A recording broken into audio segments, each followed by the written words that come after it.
We will be beginning the webinar in just a couple minutes, but while you're waiting, you can take a few minutes to try to take a stab at the trivia question we have on the slide there on the right.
Well, it is 11 o'clock, so I guess we'll get started. Welcome to the How to Improve Your Bottom Line and Reduce Metal Manufacturers Processing Energy and Waste webinar. My name is Jen Jones, and I will be your host. I am a technical advisor here at Pentap, and I'm also a certified Six Sigma Green Belt. Before we begin today's webinar, let's take a look at our trivia question. How many million pounds of waste did US metal manufacturers recycle in 2019? If you answered 59.7, which is A, you are correct. I have just a few quick items of business to cover before we get started. If you are having any technical difficulties accessing or hearing the presentation, please use the chat pad and we will try to correct them promptly. This presentation will last approximately 40 to 45 minutes, followed by a question and answer period.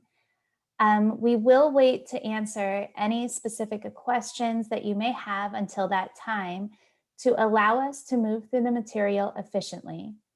This webinar is being recorded and will also be loaded on the Pentap website at a later date. You will receive a follow-up email notifying you when it is available. During today's webinar, I will provide you with several project ideas that will increase efficiency at your site and reduce your environmental footprint. I will discuss energy efficiency projects involving your lighting, your compressed air, your dust collection systems, and any furnaces and process ovens you may have. We will then cover several pollution prevention opportunities that may be present at your facility. I will briefly cover funding resources for some of the projects mentioned and conclude with a short overview of Pentap and the services we offer. Let's begin. Today, we will start with lighting. Lighting projects are a great way to increase efficiency and cut energy costs at your facility. Today, we will discuss the benefits of upgrading your lighting to LEDs and installing occupancy sensors. Upgrading the lighting in your facility to LED bulbs can reduce your lighting costs by as much as 30%. Your maintenance costs will also decrease because an LED bulb can last up to 50,000 hours. And to put this in perspective for you, that means that a bulb that is on 24 hours a day, 365 days a year, may last you as long as 5.5 years. LEDs do not lose their quality of light over time, unlike other lights, which begin to deteriorate soon after being installed. Notice the difference in lighting between the picture on the left compared to the LEDs installed in the same area on the right. The lighting is crisp and clean and will remain that way for the life of the bulb. Installing occupancy sensors in areas that are not frequently occupied, such as your restrooms, your warehouses, your break rooms, is another great way to reduce your lighting costs. They automatically turn the lights on when someone enters the room and turn them off as they exit. And once installed, occupancy sensors have been shown to decrease the lighting cost of a space by as much as 90% with an average payback period of less than a year. Pentap recently assisted a manufacturer with an LED upgrade at their plant. This facility was lit by T5 and T8 fluorescent bulbs that were used 24 hours per day, 7 days per week. Upgrading these bulbs saved the client $7,856 annually.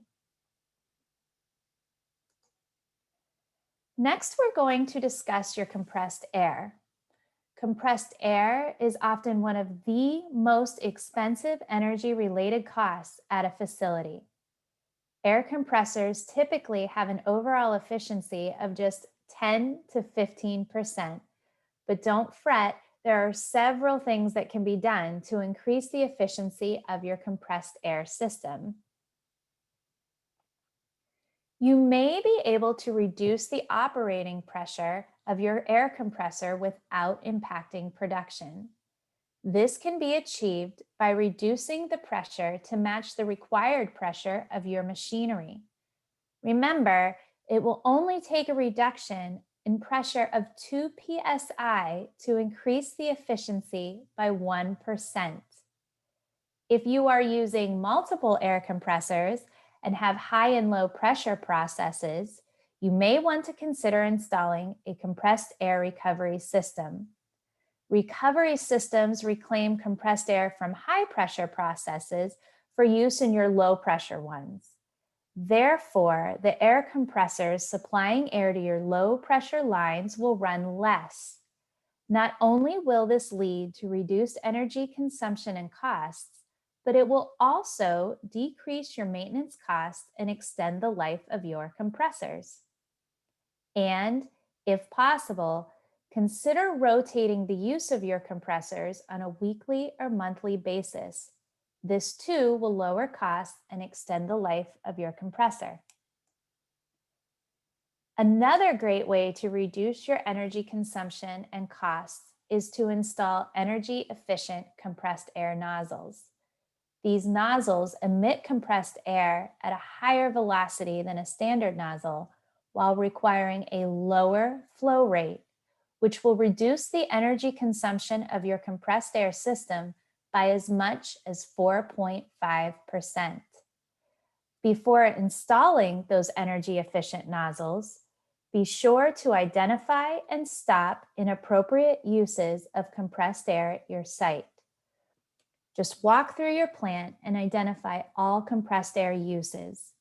Be sure to check idle or abandoned equipment to see if the air supply is shut off when not in use. Perhaps you should observe your employees to see how they are using it. For example, are they using it as their personal cooling system in the summer? Or perhaps they are using it to clean their workspace instead of a broom. You may also want to consult with a system specialist to see if other equipment, such as blowers or mechanical or hydraulic devices, would be more cost-effective for certain applications.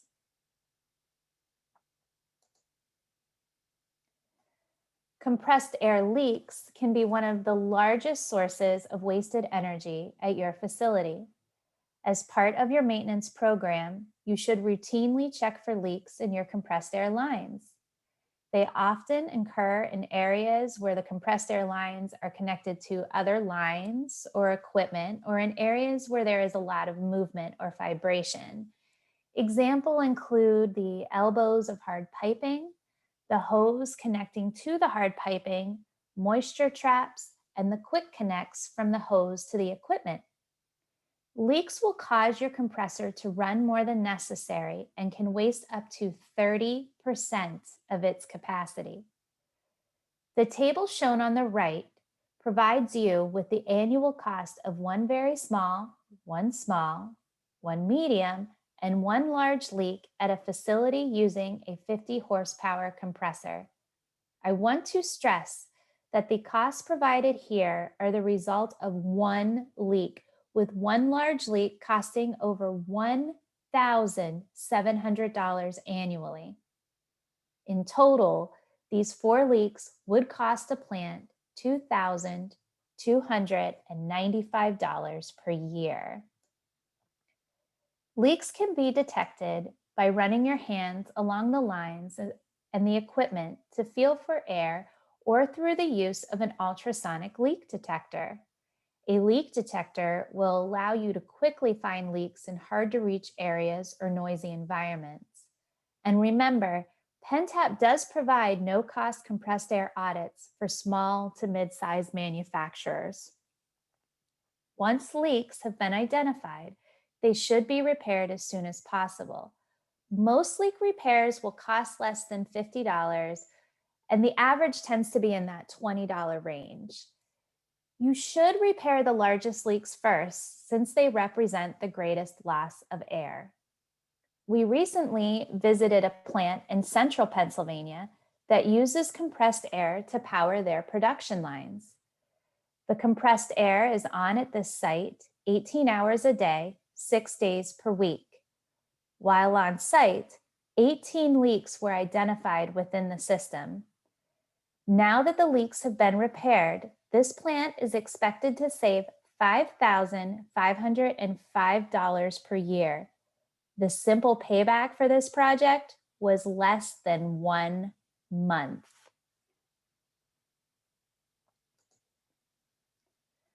Let's move on to your dust collection systems. There are several ways to increase the efficiency of these units. Installing controls on your dust collection system will reduce its energy consumption and operating costs. Systems are available that will initiate the cleaning cycle automatically, as opposed to having a technician manually start the process. There are also continuous cleaning systems that will clean a few filters at a time, but will allow the dust collector to operate without losing pressure or interrupting production at your facility. Some systems will shut off the exhaust hoods over equipment when the equipment is not in use. And speaking of hoods, be sure that you are using a hood that is properly designed and is meant for the application at hand. Using hoods that are too small or not meant to be used in a specific manner will lead to a dust collection system that must work harder. This will decrease the efficiency of the system and increase your operating costs. You may want to consider installing variable frequency drives, or VFDs. Without a VFD, the exhaust fans and blowers tend to run at full speed, regardless of the airflow and pressure within the system. VFDs, however, will adjust the speed of the fans in response to changes in these parameters, allowing your system to operate efficiently while maintaining optimum airflow. Recirculating the air from the system can be another great way to reduce the operating costs at your plant. Recirculated air can be used to heat your facility in the winter and lower your heating costs. We recently worked with a foundry located in northeastern Pennsylvania that had upgraded their dust collection system to include variable frequency drives and system controls. The system also recirculates the air through a filtration system before running it back to the plant, where it is used for heating in the winter months, directs warm air out of the facility in the summer months, and helps to maintain the negative pressure of the facility. This foundry has cited a 6-figure reduction in heating costs, allowing the unit to pay for itself. As we all know, furnaces and process ovens can be one of the largest energy consumers at your facility. As seen here, for example, process heating consumes the most energy at metal casting facilities. In fact, it accounts for approximately 78% of all energy used at these plants. Operating your furnaces and process ovens as efficiently as possible will lower your plant's energy costs. Preventative maintenance is the key to maintaining the efficiency of your furnaces and process ovens. For example, how often do you clean them? Cleaning your furnaces and process ovens on a regular basis will prevent the buildup of oxides and soot, which decreases the life of the unit, lowers its overall efficiency, and increases your operating costs. Be sure to monitor the air-to-fuel ratio and adjust the controls as necessary to maximize the burner's efficiency. And remember, it's always better to replace your inefficient burners as needed. Consider evaluating the time your furnaces and process ovens are sitting idle to determine how to maximize their use and decrease your energy costs. Furnaces, for example, will expend more energy to melt metal when they are not loaded to capacity. It is also very costly to run your process ovens and furnaces when there is no product going through them. A simple adjustment to your production schedule, such as processing like products in batches, may help you to eliminate idle time and possibly reduce the operating hours and energy consumption of this equipment. Recovering the waste heat from your process ovens and furnaces will also reduce your operating costs. Heat exchangers can be installed to recover waste heat from the exhaust and flue gases. The heat recovered can then be used to heat the facility in the winter, or heat your hot water, preheat your combustion air, and even preheat scrap metal prior to processing. Pentap recently helped a metal manufacturer located in Western Pennsylvania to reduce their energy costs. During the assessment, Pentap determined that this company could reduce their operating costs by recovering waste heat from their furnaces to preheat their scrap metal. This company has reduced their energy consumption by 627 million British thermal units, which is equivalent to $2,195 annually in energy costs. The simple payback for this project was just over 1 month.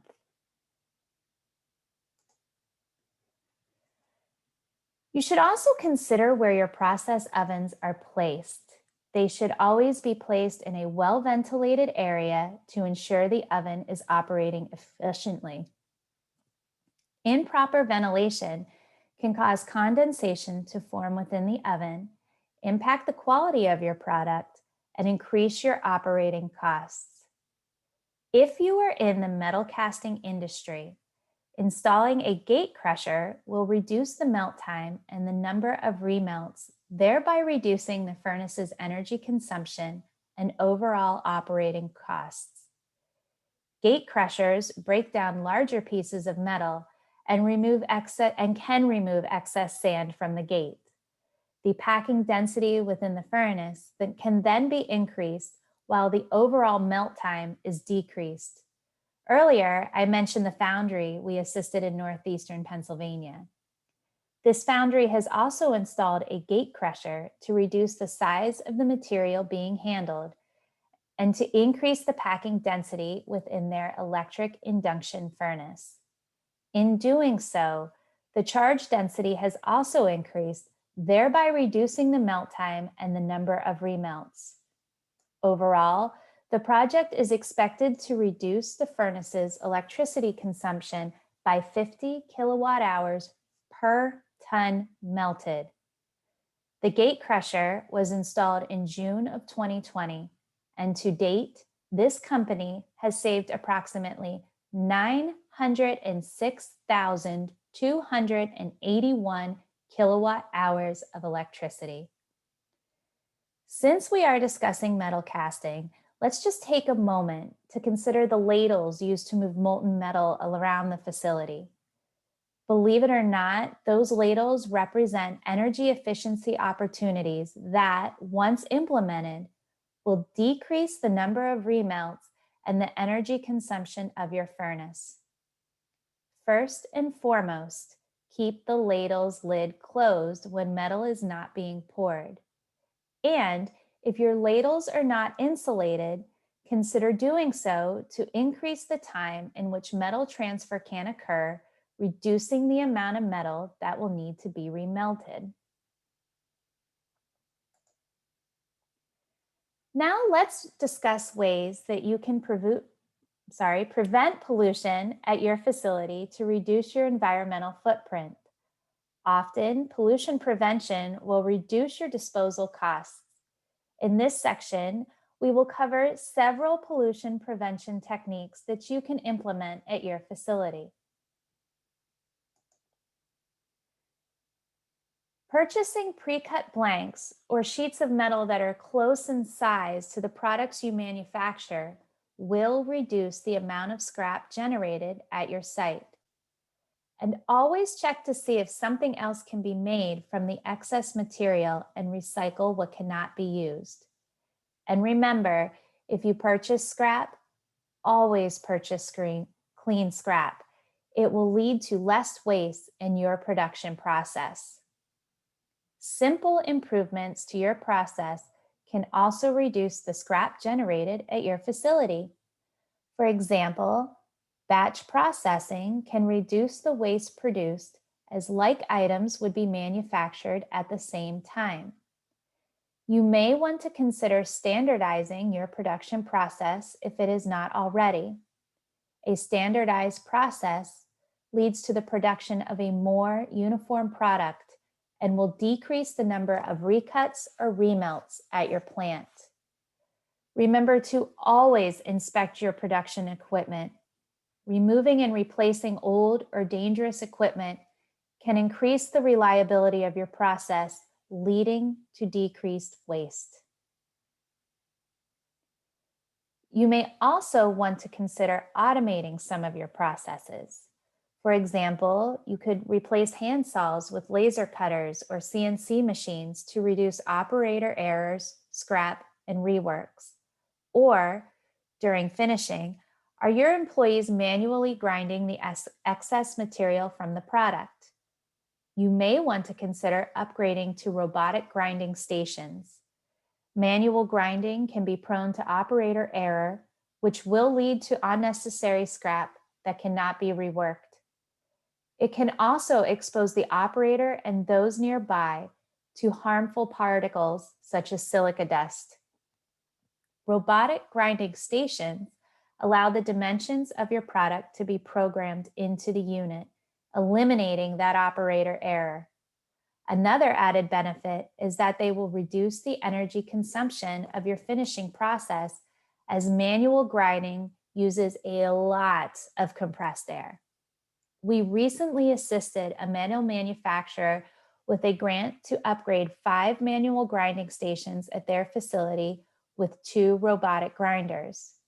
Once installed, the robotic grinders are expected to reduce their electric consumption by 140,420 kilowatt hours per year, equivalent to $4,555 annually in electric costs. The simple payback period for the project was just 7 years.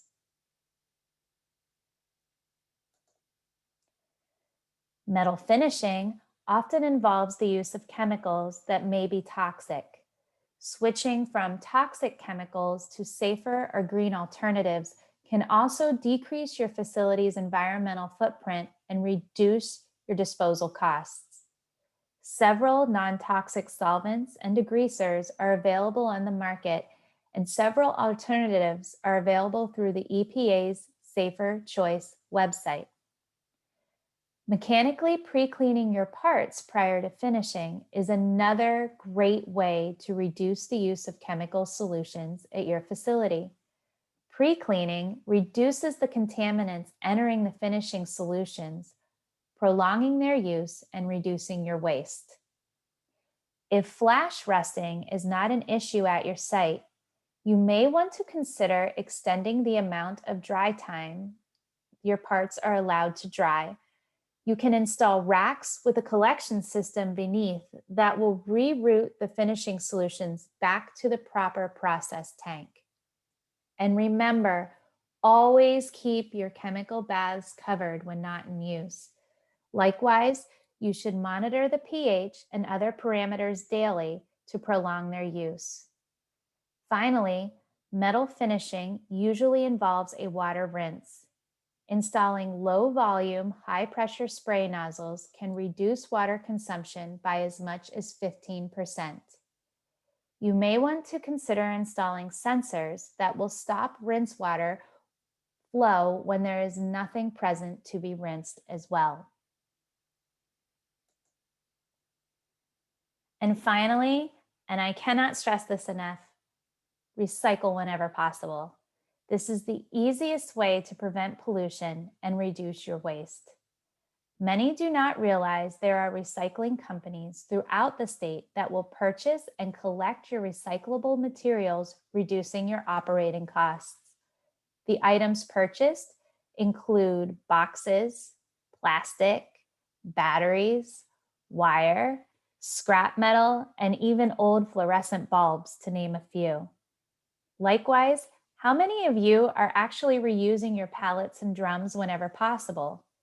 Reusing such items can decrease your environmental footprint. There are also companies that will purchase those worn out pallets and drums from your facility too.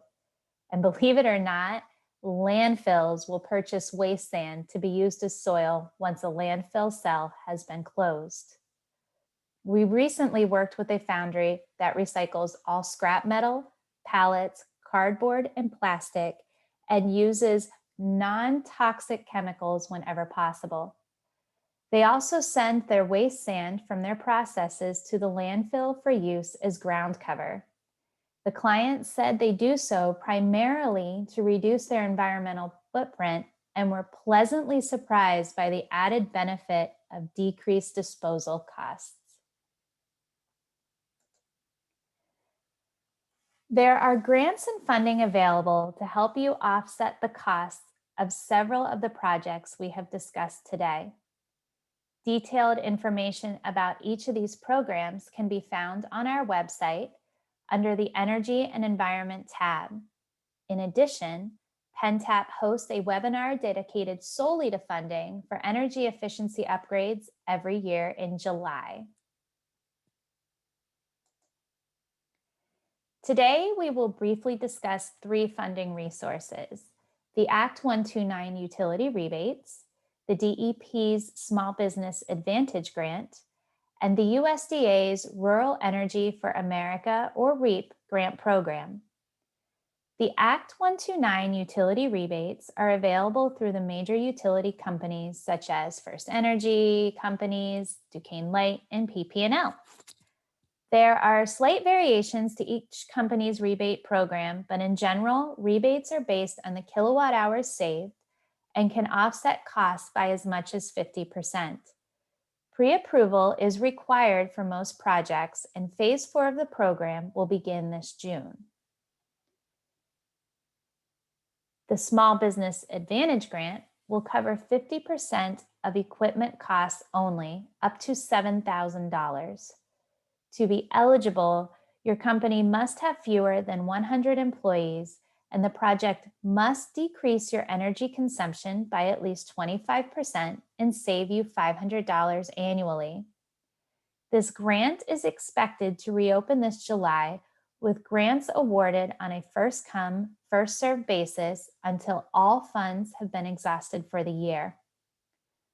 The Rural Energy for America program will cover 25% of the total project costs, up to $250,000. To qualify, You must be a small business located outside of a town or city with a population of more than 50,000 people. Applications are accepted year-round. However, grants of $20,000 or less must be submitted by the end of every October or March for review, and those over $20,000 will only be reviewed at the end of every March.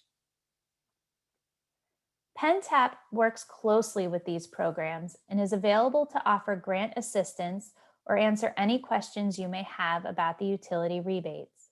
Our technical advisors are available to complete an energy assessment to gather the required data for your application and will provide you with the analysis and reports needed for the grant application. Pentap conducted an energy audit at a small manufacturing plant in Western Pennsylvania. We advised the client to upgrade their their lighting to LEDs and help them with the Small Business Advantage Grant application. The company was awarded a grant of $4,846 and qualified for more than $4,400 in utility rebates. The project cost was just over $19,000 with an anticipated annual savings of over $11,293 per year. The simple payback for their out-of-pocket costs was less than 1 year as a result of the grant funding, the utility rebates, and the annual cost savings from the lighting upgrade. We recently helped a company in Greenville to obtain grant funding to replace an oxidizer that would reduce pollution and the energy consumption at their site. Pentap determined that the REAP grant would be the best option for funding based on the size and timing of the project. We completed an energy audit at the site and assisted the client with the analysis and calculations. Pentap provided the client with a summary report to be included in their grant application. This company was awarded a $55,538 REAP grant and was able to save approximately $43,053 in energy costs annually with the new equipment. Before I conclude and answer any questions you may have, I would like to take a moment to tell you a little bit about Pentap. We are a statewide technical assistance organization charged with supporting Pennsylvania businesses and anchor institutions, including manufacturers, municipalities, educational institutions, entrepreneurs, and economic development agencies. We began over 50 years ago as one of the first technical assistance programs in the country. You can find us at PennTAP, that is PENN, capital TAP.psu.edu. Pentap has a diverse staff with backgrounds in chemical engineering, electrical engineering, and environmental science. Our staff includes a certified energy auditor, certified energy manager, registered environmental auditor, renewable energy professional, and a Six Sigma Green Belt. We also have several Penn State graduate students that assist with our assessments and utilize the knowledge they are gaining in the classroom to bring new ideas to our clients. We work closely with our clients to understand their needs. We provide direct technical assistance, as well as make the appropriate connections to resources within the university and to our Pennsylvania resource partners located throughout the state. Pentap services are offered statewide. We engage with businesses to improve their operations and drive innovation. Our technical advisors provide direct assistance to companies to identify opportunities where energy consumption and pollution can be reduced at their facility. In addition, our technical advisors provide technical and entrepreneurial assistance to companies to aid in product development. We also identify ways to assist entrepreneurs and companies with resources to help grow their businesses. We connect companies with the faculty, students, laboratories, and infrastructure of Penn State, as well as with our statewide network of economic development partners. Our technical advisors perform pollution prevention and energy efficiency assessments, also known as P2E2 assessments, where we help you to decrease pollution and increase energy efficiency at your site. The E3 assessment builds on the E2 assessment by incorporating lean manufacturing into the process. And energy management systems will provide your company with the framework to integrate energy efficiency into your existing management systems. And building retuning offers those involved in building operations a low-cost approach to energy efficiency. We offer opportunities to Penn State students in the College of Engineering to gain real-world experience by having them assist us with energy audits. And again, we go beyond energy as we also work closely with our clients to understand their needs as we match them to the additional resources within the university and across the state. We also assist entrepreneurs and strive to connect them to the myriad of resources available to them at Penn State, as well as to our statewide resource partners. Innovation also brings companies to Penn State's Learning Factory, an engineering capstone course. Any company sponsoring a project at the Learning Factory is assigned a team of up to 5 Penn State students from various engineering backgrounds to work on your project. Previous sponsors include large corporations, small manufacturers, and even startups. Past Learning Factory projects have included everything from developing lightweight surgical lead vests to 3D printing for replacing obsolete parts. In 2020, we helped over 105 companies in 36 counties throughout Pennsylvania to save a total of $2.5 million. We helped to create or save 29 jobs, educated over 600 individuals, and engaged over 300 students. Pentap is currently working with a team of researchers from Penn State, Texas A&M, and the University of Texas Rio Grande Valley on a Department of Energy Clean Energy Smart Manufacturing Innovation Institute project known as Sesame to develop and test self-powered sensors to collect data from manufacturing equipment to refine technologies around cloud computing, machine learning, and ultimately to propose preventative maintenance solutions for legacy manufacturing equipment. We are currently seeking industrial partners to act as test beds for the newly developed sensors. If you are interested, please contact us at pentap@psu.edu. Pentap has also been selected by the Department of Energy to lead and train a cohort of Pennsylvania manufacturers through the ISO 50001 Ready Navigator program to develop and implement energy management systems. This free program offers your organization a structured format to attain continuous improvement and energy management without requiring external audits or certification.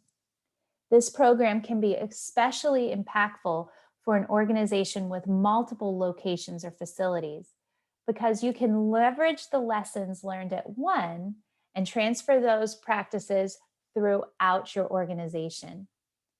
A limited number of seats are available, and all companies interested will be approved after a formal review. Please contact us at pentap@psu.edu for more information if you are interested.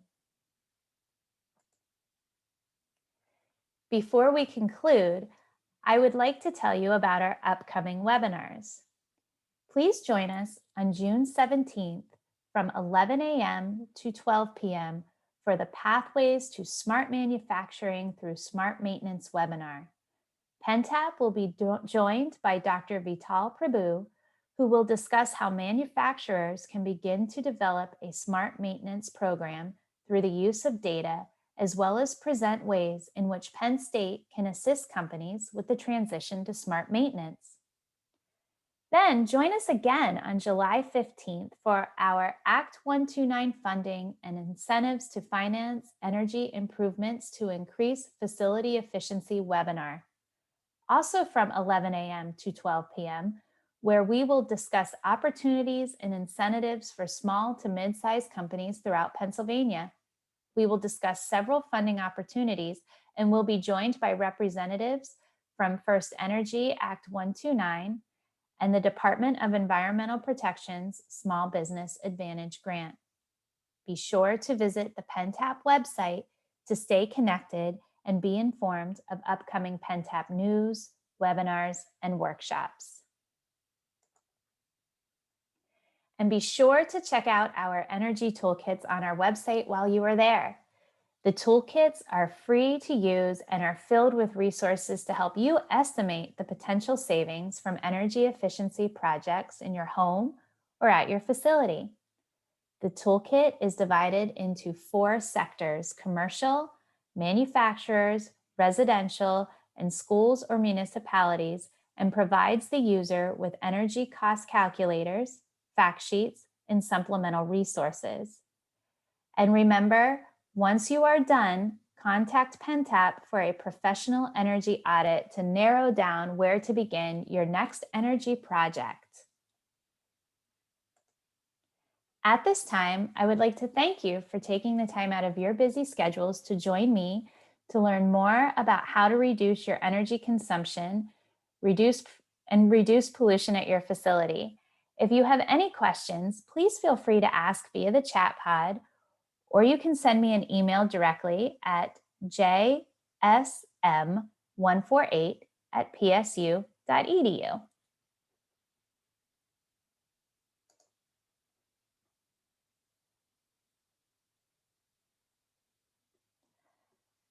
So looking at the chat panel, we do have Tim Calla, who is with Pico Smart Ideas.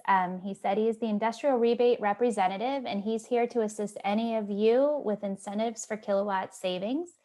He can be reached at 610-909-4991. And do we have any questions at this time? It can be about funding, anything Pentap does, any of the recommendations made throughout the webinar.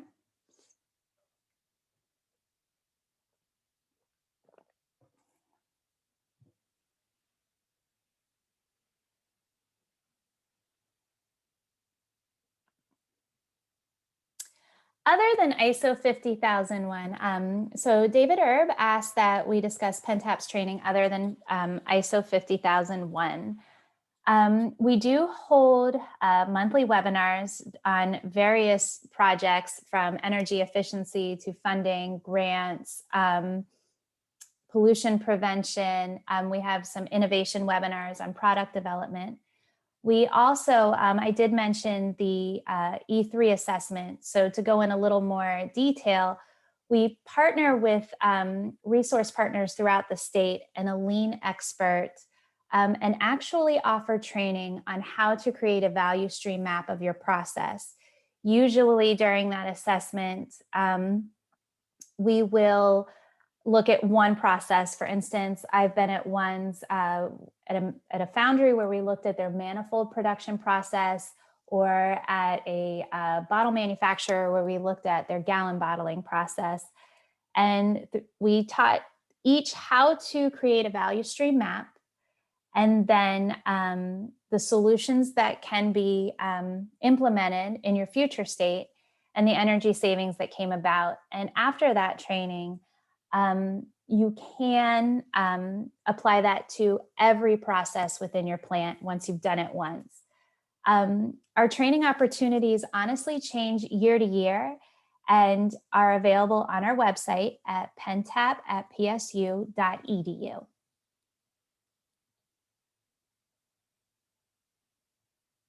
We also have Earl from Duquesne Light Company, who's part of their non-residential energy efficiency programs, and he can be reached at 412-393-6013.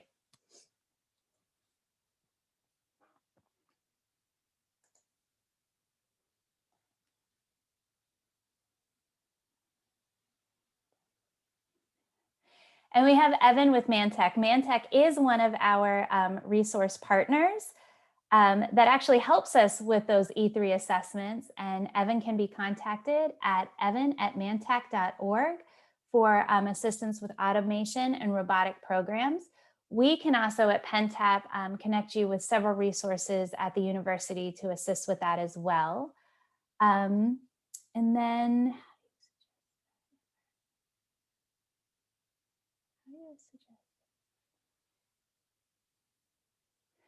Tom Peterson asked how we can suggest that environmental and energy consultants work to make connections between Pentap and our manufacturing clients. If you have a client that could benefit from our services are at no cost for small manufacturers throughout the state. All you have to do is lead them to us at pentap@psu.edu, and usually an advisor will call them within 1 week of contacting us. They can also contact me directly at jsm148@psu.edu. And again, for small manufacturers, our services are at no cost.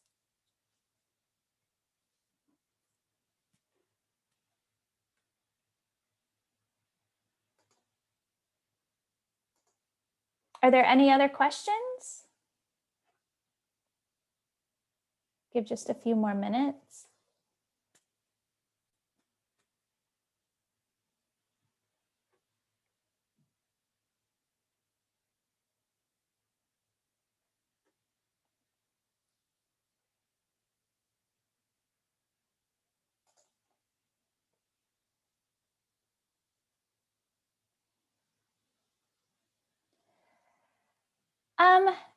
David asked if we are seeing the adoption of automated energy management systems of process equipment at small manufacturing facilities.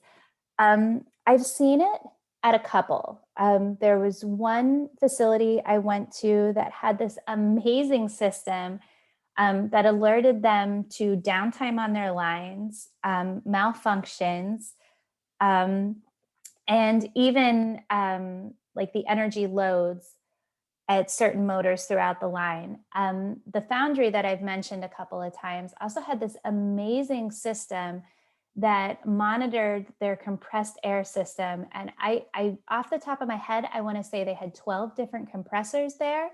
And this system would actually automatically rotate the compressors for them, tell them how much compressed air was being used at each station so that they could see if there was spikes or something going wrong.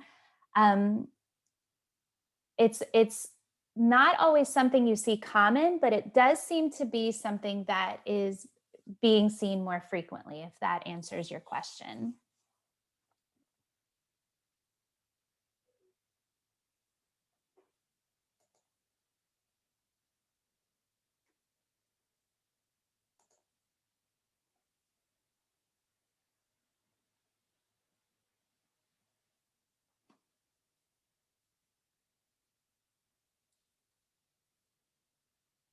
Do we have any other questions?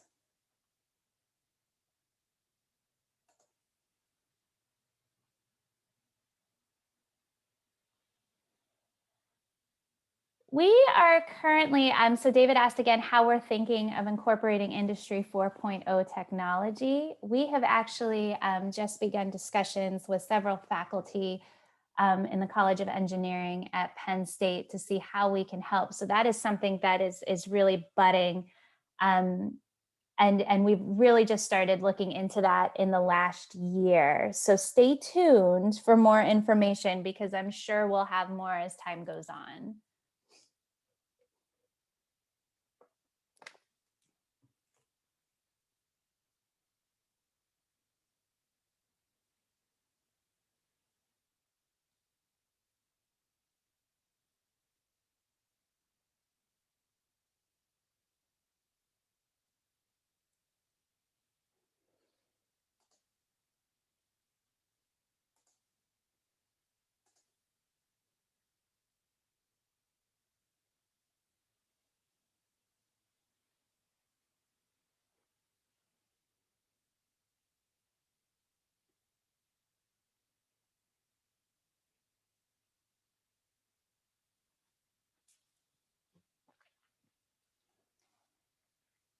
Before I conclude, are there any other questions? All of these were great ones.